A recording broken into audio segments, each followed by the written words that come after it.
സ്വലാത്തിന്റെ മാസമാണ് പരിശുദ്ധമായ ശഅബാൻ മാസം. സ്വലാത്ത് കൊണ്ട് വിളംബരം അല്ലാഹു സുബ്ഹാനഹു വ തആല നടത്തിയ സ്വലാത്ത് നിങ്ങൾ മുത്തു ഹബീബിന്റെ പേരിൽ ചൊല്ലണം എന്ന് അല്ലാഹു തആല കൽപ്പിച്ച മാസമാണ് പരിശുദ്ധമായ ശഅബാൻ മാസം.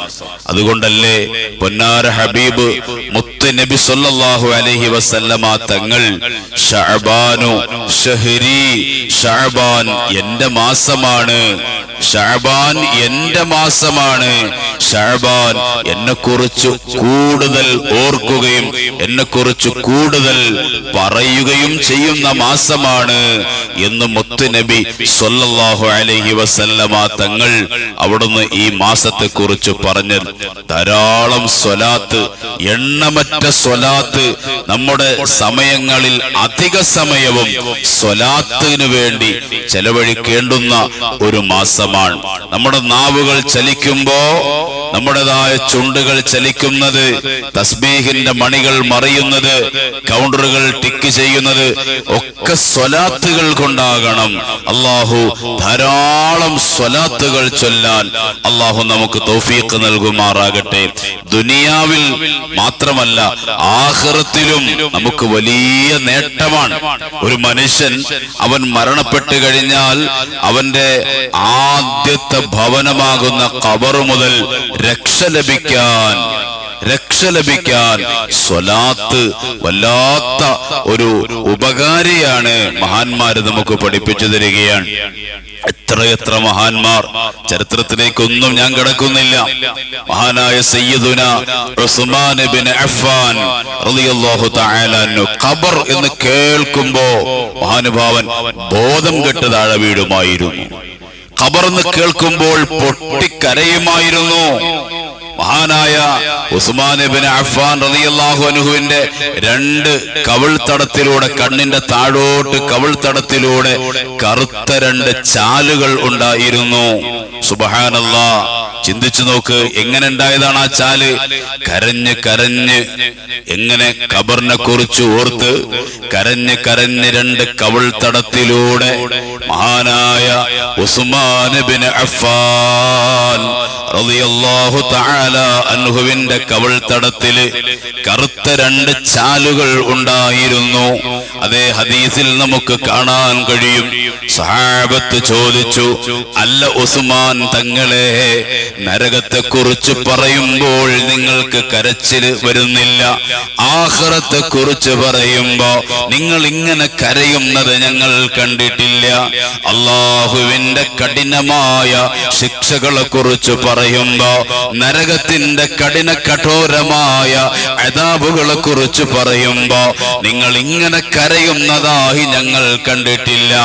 എന്തുകൊണ്ട് ഉസ്മാൻ തങ്ങളെ ഈ ഖബറിനെ കുറിച്ച് പറയുമ്പോൾ, ഖബർ എന്ന് കേൾക്കുമ്പോൾ തന്നെ ഇങ്ങനെ ആർത്ത് അട്ടഹസിച്ചുകൊണ്ട് നിങ്ങൾ കരയുന്നത്, ഇത്രയേറെ കണ്ണുനീർ നിങ്ങൾ ഒഴുക്കുന്നത് എന്തേ ഉസ്മാൻ തങ്ങളെ എന്ന് ചോദിച്ചപ്പോ മഹാനായ ഉസ്മാൻ തങ്ങൾ പറഞ്ഞ മറുപടി, അല്ലയോ സ്വഹാബ,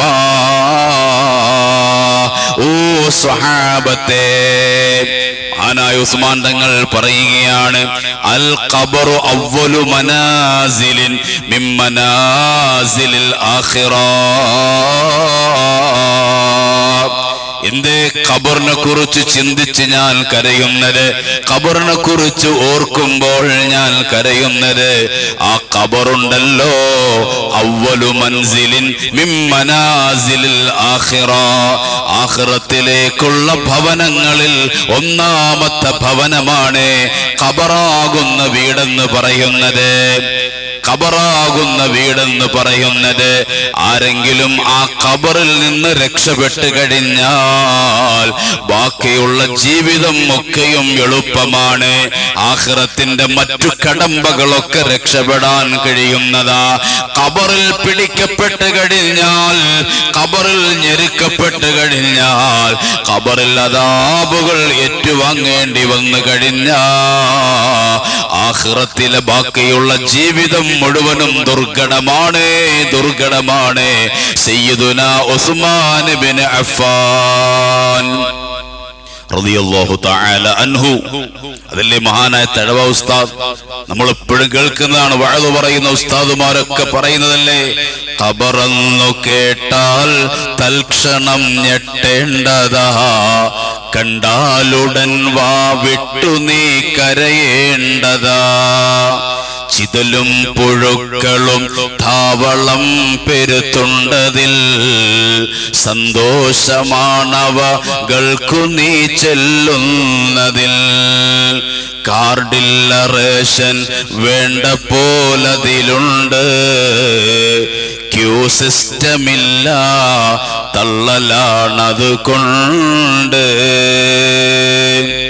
മഹാനായ തഴവ ഉസ്താദിന്റെ അൽ മവാഹിബുൽ ജലിയയിലൂടെ നമുക്ക് ആ ഖബറിനെ പരിചയപ്പെടുത്തി തരുന്നുണ്ട്. ഖബറെന്ന് കേൾക്കുമ്പോ മുഅ്മിനീങ്ങളെ, മുഅ്മിനാത്തുകളെ, നിങ്ങളുടെ ഖൽബ് നിറഞ്ഞ്, ആ ഖൽബ് നിറഞ്ഞ് കണ്ണുകളിലൂടെ ആ കണ്ണ് നീരിങ്ങനെ ഒഴുകി വരണം. ഖബറെന്ന് കേൾക്കുമ്പോ നമ്മൾ എത്ര ഖബറ് കണ്ടു, നമ്മൾ എത്ര ഖബറ് കൊണ്ടൊന്ന് ചിന്തിച്ചു നോക്ക്. നമ്മുടെ മഹല്ല് പള്ളികളിലെ ഖബറ് നമ്മൾ കണ്ടു, എത്രയോ പള്ളികളിലെ ശ്മശാനങ്ങൾ നമ്മൾ കാണുന്നു, ഖബറ് കാണുന്നു. ഒരിക്കലെങ്കിലും, ഒരു തവണയെങ്കിലും ഖബറ് കണ്ടിട്ട് കരഞ്ഞവർ ഈ കൂട്ടത്തിൽ എത്ര പേരുണ്ട്? ഖബറ് കണ്ടിട്ട് ഞാൻ കരഞ്ഞുപോയി ഉസ്താദേ എന്ന് പറയാൻ എത്ര പേർക്ക് കഴിയും? എനിക്കും നിങ്ങൾക്കും നമ്മൾ ഓരോരുത്തരോടും ചോദിക്കുക, നമ്മളിൽ എത്ര പേർക്കാണ് കഴിയുക ഖബറ് കണ്ടിട്ട് ഞാൻ കരഞ്ഞുപോയി എന്ന് പറയാൻ പറ്റുന്ന എത്ര പേർ നമ്മുടെ കൂട്ടത്തിലുണ്ട്? സുബ്ഹാനല്ലാഹ്, ഒന്ന് ചിന്തിച്ചു നോക്ക്. പിന്നെന്ത് ഭയമാണ് നമുക്ക് ഖബറിനെ കുറിച്ച്, പിന്നെന്ത് ഭയമാണ് നമുക്ക് ഖബറിനെ കുറിച്ച്. മഹാന്മാരായ മുൻഗാമികൾ അങ്ങനെയല്ല. ഖബർ എന്ന് കേൾക്കുമ്പോ അവർക്ക് ബോധക്ഷയം വരുന്നു. ഖബറെന്ന് കേൾക്കുമ്പോ അവർക്ക് വല്ലാത്ത ഭയപ്പാടുകൾ ഉണ്ടാകുന്നു. സുബ്ഹാനല്ലാഹ്, ആ ഖബറിൽ പിടിക്കപ്പെട്ട് കഴിഞ്ഞാൽ, ഖബറിൽ അദാബുകൾ ഏറ്റുവാങ്ങേണ്ടി വന്നാൽ, അവിടെ പിടിക്കപ്പെട്ട പിന്നെ ബാക്കിയുള്ള ജീവിതം മുഴുവനും ദുർഘടമാണ്. മഹാനായ ഉസ്മാൻ ഇബ്നു അഫ്ഫാൻ റളിയല്ലാഹു തആല അൻഹു അവിടുന്ന് പ്രത്യേകം നമുക്ക് പഠിപ്പിച്ചു തരികയാണ്. അതുകൊണ്ട് എന്റെ പ്രിയപ്പെട്ട മുഅ്മിനീങ്ങളെ, മഹാനായ ഇബ്നു അബ്ബാസ് റളിയല്ലാഹു തആല അൻഹു അവിടുന്ന് റിപ്പോർട്ട് ചെയ്യുന്ന ഒരു ഹദീസിൽ കാണാം, മഹാനായ അനസ് ഇബ്നു മാലിക് റളിയല്ലാഹു തആല അൻഹു അവിടുന്ന് ഉദ്ധരിക്കുന്ന ഹദീസിൽ കാണാം, ഇദാ വുളിഅ ഫീ ഖബരിഹി, ഒരു അടിമ, ആ അടിമ ഞാനും നിങ്ങളുമാകാം. പൊന്നാര മുത്ത് നബി തങ്ങൾ പറയുകയാണ്, ഒരു അടിമ മരണപ്പെട്ട് കഴിഞ്ഞാൽ ആ അടിമയെ ഖബറിലേക്ക് കൊണ്ടുവെക്കപ്പെടുമ്പോ അതെ, ആ ഖബറിലേക്ക് ഇറക്കി വെച്ച ആളുകളൊക്കെ ഖബർ മൂടിയിട്ട് ഖബറിന്റെ പരിസരത്ത് നിന്ന് അവരങ്ങ് പിരിഞ്ഞു പോകുമ്പോ വാപ്പയും അതുപോലെ സഹോദരങ്ങളും ആങ്ങളമാരും ബന്ധുക്കളും എല്ലാവരും ഖബറടക്കി പിടിമണ്ണ് വാരിയിട്ട് അതേ ഖബറിന്റെ അടുത്തൊരു ചെടിയും നട്ടുവെച്ച് അവരങ്ങ് പിരിഞ്ഞു മാറിപ്പോകുമ്പോ ഇന്നഹു ലയസ്മഉ ഖർഅന ആലിഹിം, ഈ പോകുന്ന ആളുകളുടെ ചെരുപ്പിന്റെ വാറിന്റെ ശബ്ദം, നമ്മുടെയൊക്കെ ചെരുപ്പ് ധരിച്ച് നടക്കുമ്പോ ഒരു ശബ്ദം കേൾക്കും. ആ ശബ്ദം പോലും ആർക്ക് കേൾക്കാൻ കഴിയും? ലയസ്മഉ, ആ ഖബറാളിക്ക് കേൾക്കാൻ വേണ്ടി കഴിയും. അവരിങ്ങനെ നോക്കിക്കിടക്കുകയാണ്, അവരിങ്ങനെ നോക്കിക്കിടക്കുകയാണ്. അവർ വിളിച്ചു പറയുന്നുണ്ട്, നിങ്ങൾ എന്നെ കൊണ്ട് ഖബറടക്കിയിട്ട്, നിങ്ങൾ എന്നെ കൊണ്ട് കുഴിച്ചിട്ടിട്ട് നിങ്ങളൊക്കെയും മടങ്ങിപ്പോവുകയാണോ?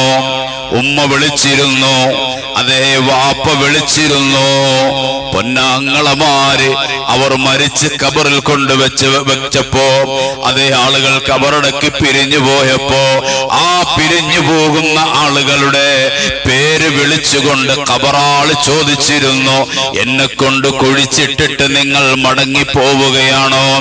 ആ വിളി ആ ആങ്ങളമാർക്ക് അല്ലെങ്കിൽ ആ അടക്കയിട്ട് പിരിഞ്ഞു പോകുന്നവർക്ക് അവർക്ക് കേൾക്കാൻ കഴിഞ്ഞില്ല. പക്ഷേ ആ വിളി പരിസരത്ത് കിടക്കുന്ന ഖബറാളികൾക്ക് കേൾക്കാൻ കഴിയും, പരിസരത്ത് നിൽക്കുന്ന വൃക്ഷങ്ങൾക്ക് കേൾക്കാൻ കഴിയും, പരിസരത്ത് നിൽക്കുന്ന മൃഗങ്ങൾക്കും പ്രാണികൾക്കും കേൾക്കാൻ കഴിയും. അല്ലാഹുവിന്റെ ഹബീബ് സ്വല്ലല്ലാഹു അലൈഹി വസല്ലമ തങ്ങൾ അവിടുന്ന് പഠിപ്പിക്കുകയാണ്. അങ്ങനെ ഈ മനുഷ്യൻ ഇങ്ങനെ വിളിച്ചു പറയും. ആ സമയത്ത് അത്താഹു മലക്കാനി, രണ്ട് മലക്കുകൾ ആ ഖബറിലേക്ക് അതേ ഇറങ്ങി വരുന്നു. എന്നിട്ട് ഫഅഖഉദാഹു, ഈ മനുഷ്യനെ ഖബറിൽ നിന്ന് എഴുന്നേൽപ്പിച്ച് ഇരുത്തുന്നതാണ്. അരയ്ക്ക് കീപ്പോട്ട് ജീവൻ കൊടുക്കുന്നില്ല, അരയ്ക്ക് മുകളിലോട്ട് അവന് ജീവൻ കൊടുത്തുകൊണ്ട് അവനെ പൊക്കി എഴുന്നേൽപ്പിച്ച് ഇരുത്തുന്നതാണ്. ഫയഖൂലാനി ലഹു, ആ രണ്ട് മലക്കുകൾ ആ ഖബറിൽ കിടക്കുന്ന ആ മയ്യിത്തിനോട് ചോദിക്കുമത്രേ, മാ കുന്ത തഖൂലു ഫീ ഹാദർ റജുലി. ഒരു ഫോട്ടോ കാണിക്കുന്നു. പൊന്നാര മുത്തു ഹബീബിന്റെ ഫോട്ടോയാണ്. പൊന്നാര മുത്തു ഹബീബിനെയാണ് കാണിക്കുന്നത്. പൊന്നാര മുത്തു ഹബീബിനെ കാണിച്ചുകൊണ്ട് അതേ ഈ മനുഷ്യനോട് ചോദിക്കുന്നു, മാ കുന്ത തഖൂലു ഫീ ഹാദർ റജുൽ, ഈ മനുഷ്യനെ കുറിച്ച് നിന്റെ അഭിപ്രായം എന്താണ്? നിനക്ക് എന്താണ് പറയാനുള്ളത്? എന്തു പരിചയമാണ് നിങ്ങൾ തമ്മിലുള്ളത്? ഒന്ന് പറയൂ എന്ന് ഈ മയ്യത്തിനോട് ഈ മലക്കുകൾ വന്ന് പറയുമ്പോ ഫയഖൂലു, ആ ഖബറാളി പറയും, അഷ്ഹദു, ഞാൻ സാക്ഷ്യം വഹിക്കുന്നു, അന്നഹു അബ്ദുല്ലാഹ് വറസൂലുഹു വറസൂലുഹു. ഈ ഖബറിൽ കിടക്കുന്ന മയ്യത്ത് പറയുന്നു, ഇത് അല്ലാഹുവിന്റെ റസൂലാണ്, എന്റെ പൊന്നാര മുത്തു ഹബീബാൻ. ഫയുഖാലു, മലക്കുകൾ ആ മയ്യത്തിനോട് പറയും, ഉൻളുർ ഇലാ മഖഅദിക മിനന്നാർ. മോനെ നോക്കടാ, നിനക്ക് റബ്ബ് നരകമായിരുന്നു വിധിച്ചിരുന്നത്, നരകത്തിലെ നിന്റെ സീറ്റ് നീയൊന്ന് നോക്കിക്കേ എന്ന് പറഞ്ഞ് ആ നരകത്തിന്റെ സീറ്റ് അവനെ കാണിച്ചു കൊടുത്തിട്ട് പറയും, അബ്ദലക്കല്ലാഹു ബിഹി മഖഅദം മിനൽ ജന്ന. നീ ഈ ഒരു മറുപടി പറഞ്ഞത് കാരണത്താൽ അല്ലാഹു തആല ആ നരകത്തിലെ നിന്റെ സീറ്റ് അല്ലാഹു തആല ഡിലീറ്റ് ചെയ്തിട്ട് സ്വർഗത്തിലെ സീറ്റ് പകരമായി അല്ലാഹു തആല നിനക്ക് നൽകിയിരിക്കുന്നു. ഖാല നബി സല്ലല്ലാഹു അലൈഹി വസല്ലമ, നിബിതങ്ങൾ പറയുകയാണ്, ആ സ്വർഗത്തിന്റെയും നരകത്തിന്റെയും സീറ്റുകൾ പൂർണ്ണമായി ഈ മനുഷ്യന് കാണിച്ചു കൊടുക്കുന്നു. ഇത് മുഅ്മിനായ മനുഷ്യനാണെങ്കിലാണ്. ഇനി കാഫിറായ മനുഷ്യൻ, വ അമ്മൽ കാഫിറു വൽ മുനാഫിഖു, കാഫിറായ മനുഷ്യനും അതുപോലെ മുനാഫിഖായ മനുഷ്യനുമാണെങ്കിൽ, മുനാഫിഖ് എന്ന് പറഞ്ഞാൽ മുത്തുനബി തങ്ങളെ ഓർക്കാത്ത, മുത്തുനബി തങ്ങളുടെ പേരിൽ സ്വലാത്ത് ചൊല്ലാത്ത, മുത്തുനബി തങ്ങളുടെ മദ്ഹുകൾ പാരായണം ചെയ്യാത്ത ഒരു മുനാഫിഖാണ് ആ ഖബറിൽ കിടക്കുന്നതെങ്കിൽ അവന്റെ മറുപടി എന്താണ്? ലാ അദ്രീ, ഇതാരാണെന്ന് എനിക്കറിയില്ല, എനിക്കൊരു പരിചയവും ഇല്ല. കുന്തു അഖൂലു മാ യഖൂലു നാസു, ആളുകളൊക്കെ എന്തൊക്കെയോ പറഞ്ഞിരുന്നു, അതല്ലാതെ മറ്റൊരു വിവരവും എനിക്കറിയില്ല.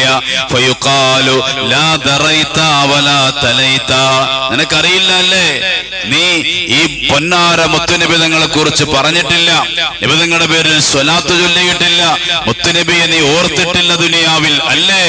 എന്നാൽ ثم يضرب بمطرقة من حديد ضربة من بين أذنيه, രണ്ട് ചെവികൾക്ക് ഇടയിലായി ഈ മലക്കുകൾ അതേ അവനെ ഒരു ഇരുമ്പിന്റെ ദണ്ടുകൊണ്ട്, നരകത്തിലെ ഇരുമ്പിന്റെ ദണ്ടുകൊണ്ട്, ചുട്ടു പഴിപ്പിച്ച ദണ്ടുകൊണ്ട് രണ്ട് ചെവികൾക്കിടയിലായി ഒരു അടി ആദ്യം അടിക്കുമ്പോ ഫയസീഹു സൈഹതൻ സമിഅഹാ മൻ യലീഹി ഇല്ല സഖലൈൻ, ആമീൻ. അവനൊരു അട്ടഹാസം, വേദന കൊണ്ടൊരു അട്ടഹാസം നടത്തുന്നതാണ്.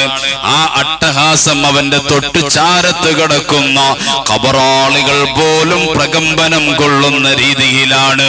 അവന്റെ പരിസരത്തുള്ള പ്രാണികൾ പേടിച്ചോടുന്നതാണ്.